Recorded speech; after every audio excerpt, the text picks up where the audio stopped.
En España ya en muchos tramos del IRPF hemos superado más del 100% de impuestos para los pobres. Si quieres saber qué ha pasado, quédate porque este te interesa, así que ¡vamos allá! Hace unos días los partidos del gobierno de España introdujeron una enmienda al proyecto de ley sobre la responsabilidad civil y seguro de vehículos a motor. Sí, ya sé que no suena muy emocionante, pero resulta que a veces los partidos políticos aprovechan este tipo de leyes que aparentemente no interesan a nadie para colar otras leyes o cláusulas que directamente no podrían aprobar por otra vía. Vamos, con una forma de aprobar leyes de una forma oculta. Y amigos, esta enmienda incluye un tema que trataremos en este vídeo. El Congreso ha aprobado esta ley aparentemente indolora para colar una reforma del impuesto sobre la renta, es decir, el impuesto más importante de España. Ahora bien, ¿en qué consiste exactamente? Por ahora ese gobierno lleva ya unos cuantos años subiendo con fuerza el salario mínimo, pero por su parte Pedro Sánchez no quiere que ningún trabajador que esté cobrando el salario mínimo tenga que pagar impuestos sobre la renta. Así pues, cada vez que el gobierno sube el salario mínimo hay que cambiar la ley de IRPF para aumentar también el mínimo exento. Y eso es precisamente lo que han hecho, aunque por cierto lo han hecho de una forma un tanto mal redactada. Un error de Hacienda limita al 50% las deducciones de salario mínimo interprofesional en el IRPF.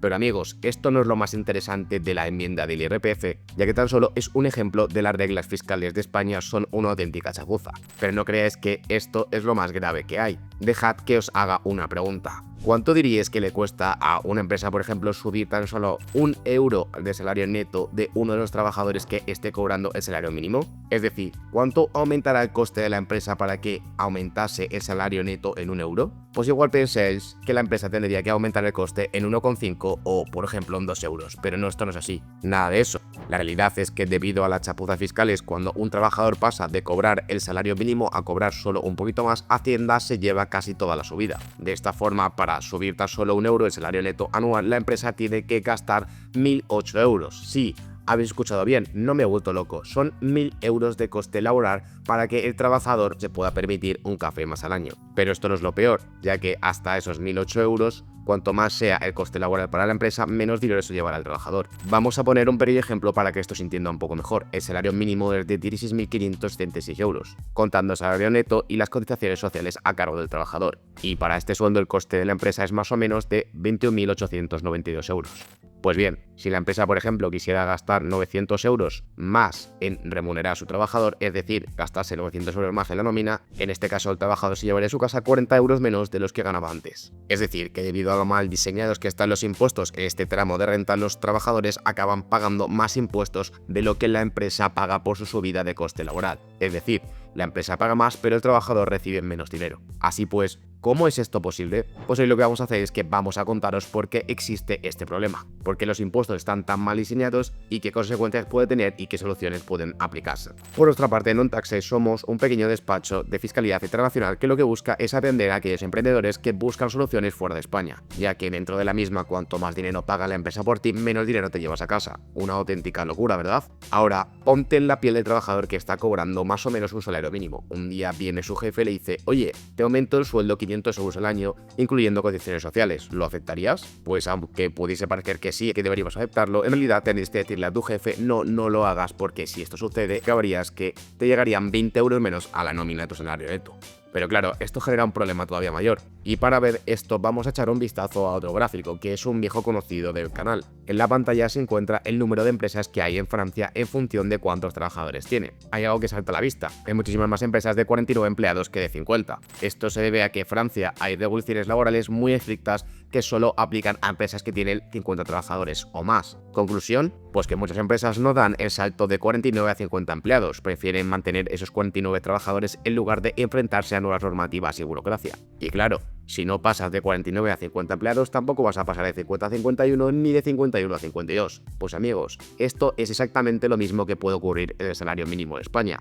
Por su parte, las empresas pequeñas son las que más sufren esto, porque son las que no consiguen levantar cabeza, ya que si asoman un poquito la cabeza, se la cortará. Y si vuelven a asomarla, les vuelven a cortar. Nunca los dejan crecer. Por eso lo que tenemos son figuras asintóticas. Las empresas que superan cierto punto son capaces de crecer, pero las pequeñas no. Sin ir más lejos, el simple hecho de ser una empresa pequeña y ganar poco dinero ya genera un coste fuerte. Solo la cotización social del administrador, sin entrar en valorar toda la plantilla, más lo que tendríamos de carga burocrática, más la indecisión normativa, laboral, urbanística, etcétera, algo de lo que no se habla y que también quiebran muchos patrimonios o empresas antes incluso de nacer. Por esto, emprender en España es una profesión de riesgo, y considero que quien lo hace es un valiente. Se puede, sí, pero no se puede negar que las complejidades son enormes. Sin incentivos inmediatos para dar el siguiente paso, muchos trabajadores pueden quedarse atrapados. Es decir, si no aumento un poco mi sueldo, luego no podré aumentarlo todavía más. Es una auténtica trampa que perjudica justamente a los más pobres. Pero no penséis que el problema termina aquí, porque, oye, 1.000 euros al año tampoco es una barbaridad, y muchos trabajadores pueden aguantar con salarios un poco más bajos el tiempo necesario para subir a su salario por encima de esta cifra. Sin embargo, los problemas con el IRPF van mucho más allá de estos 1.000 euros. Pero antes de ver por qué, dejad que os presente el principal protagonista de esta historia, el dromedario del impuesto de la renta. Este gráfico lo que hace es representar el tipo marginal de IRPF en cada tramo, es decir, que el porcentaje de tu salario pagas en cada tramo.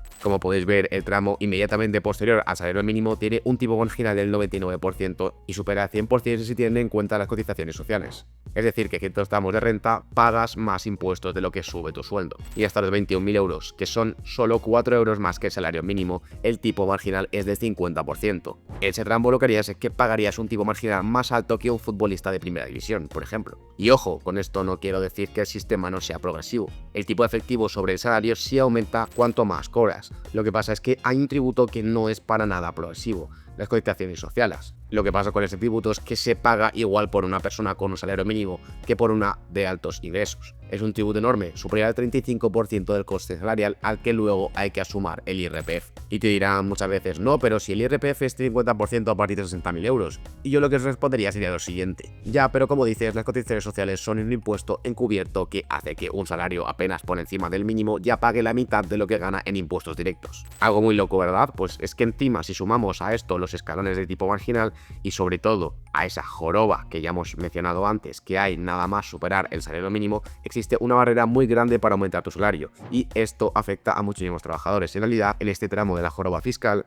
hay más de 3 millones de personas atrapadas. Recordad también que España está en la cola de Europa en paro juvenil, con una tasa de entre el 25 y el 30%. Además, 1 de cada 3 trabajadores está sobrecualificado, y esto quiere decir que cobra por debajo de lo que debería según su formación. Y para rematar todo esto, el 30% de los españoles cobra un salario neto inferior a 16.000 euros al año. Con todo esto, parecería que la situación actual no está para echar muchos cohetes, ¿verdad? Y esta política fiscal no hace más que empeorarlo. Si el día medio de la liberación fiscal, el día del año en el que empiezas a trabajar para ti y no para el Estado, ha pasado de finales de junio a principios de julio, es que la cuña fiscal en este caso supera la mitad para la gran mayoría de la población. Y a muchas alturas muchos estaréis preguntando, ¿cómo es posible que este impuesto esté tan mal diseñado? Pues porque el tipo marginal nada más superar el salario mínimo es del 99%, luego bajaría a un 50% y volvería a subir a un 60% y bajar otra vez al 50% y luego al 20%. ¿Qué sentido tiene esta montaña rusa? Pues como decíamos al principio, la culpa no es de una subida de impuestos, es de una bajada de impuestos. Concretamente la del IRPF a quienes cobran el salario mínimo. Seguramente en algún momento habéis visto la típica explicación del IRPF con helados. Cuanto más bolas añades, más grande es el mordisco de Hacienda, pero sin afectar a las bolas anteriores. Sin embargo, esta teoría no es del todo cierta. El sueldo bruto se le resta a las cotizaciones sociales, una reducción general y, lo más importante de este vídeo, los rendimientos del trabajo. ¿Y qué son estos llamados rendimientos del trabajo? Pese a su nombre técnico, son una rebaja fiscal aplicada de forma arbitraria. Esta rebaja comienza siendo grande y se reduce progresivamente hasta desaparecer a los 21.000 euros de salario. El gobierno lo que hace con esto es que no quiere que quienes cobran el salario mínimo paguen el IRPF, así que ajustan esta rebaja para que sus impuestos queden por debajo del mínimo. Si los políticos quieren que estos trabajadores no pagan el IRPF, tienen dos opciones. La primera sería aumentar la rebaja para todos, así la curva impositiva es mucho más suave, pero el Estado pierde mucha recaudación. Y por su parte, el segundo punto podría hacer que la rebaja desapareciera más rápido. Esto lo que provocaría es un salto brusco en los impuestos justo después del salario mínimo, elevando mucho el tipo marginal a quien gana poco. Hasta ahora, el gobierno solía aplicar una mezcla de ambas, pero recientemente la ministra de Hacienda exigió que el salario mínimo empezara a pagar el IRPF. Según su razonamiento, tanto, si alguien con 16.000 euros paga el IRPF cuando el salario mínimo era de 15.000 euros, no tiene sentido que deje de hacerlo si el mínimo sube. Pero esto entraría en contradicción directa con el argumento de que el salario mínimo es lo indispensable para vivir y no debería de tributar. Así que llegaron a un compromiso entre Hacienda, que no quería perder recaudación, y Trabajo, que no quería que el salario mínimo pagase IRPF. La solución: hacer desaparecer la rebaja rápidamente. El resultado lo habéis estado viendo. Y todavía hay mucho más, ya que existe la progresividad en frío. El IRPF cada vez representa una mayor fracción del PIB, pero no de forma suave, sino con un salto brusco tras la pandemia. Antes del COVID, el IRPF recaudaba poco más del 7% del PIB y hoy estamos cerca del 9%. La mitad de esta subida se debe a no actualizar los tramos con la inflación. Pongamos un ejemplo: si hay un tramo del 0% hasta 20.000 euros y un 50% después, y la inflación duplica los precios, alguien que ganaba 15.000 euros ahora cobra 30.000 euros y empieza a pagar IRPF. Aunque solo ha recuperado poder adquisitivo, Hacienda se lleva parte del ajuste. Es una subida de impuestos automática. En muchos países como Estados Unidos los tramos se ajustan automáticamente con la inflación. En España no. Se deja para más adelante. Esto supone una subida de impuestos encubierta, especialmente para los más pobres. Al final lo que pasa es que el gobierno quiere recaudar más, pero quiere que lo paguen los ricos. Sin embargo, el 10% más rico de España gana alrededor de 2.900 euros al mes. Las pensiones no se pagan solas y en 2003 ya hubo más nuevos jubilados que nuevos bebés. La generación del baby boom, por su parte, aún está por jubilarse y ahí es donde viene lo peor. El número de nuevos jubilados no para de crecer y en 2024 hubo 45.000 más que el año anterior y la generación del baby boom todavía está a puertas de la jubilación, así que lo peor está por llegar. Por tanto, en el futuro próximo, cuando veáis una noticia relacionada con los impuestos de España, tened siempre este dato muy presente, porque ayudará a explicar muchísimas cosas. Pero llegados hasta aquí, ahora el turno es para vosotros. ¿Conocíais la joroba del IRPF? ¿Aceptaríais cobrar menos dinero ahora esperando que el futuro pudierais superar esta joroba y beneficiaros de nuevas subidas salariales? ¿O preferiríais quedaros en el mismo lugar en el que estáis para siempre? Podéis dejarle vuestras respuestas en los comentarios aquí abajo, como siempre se está leyendo, y como siempre no os olvidéis que aquí en Nerdelo subimos vídeos nuevos todas las semanas, así que suscribiros al canal y dadle a la campanita para no perderos ninguna actualización, y si os gusta este vídeo dadle a like y nos vemos en el próximo. Un saludo y hasta pronto, así que ¡chao!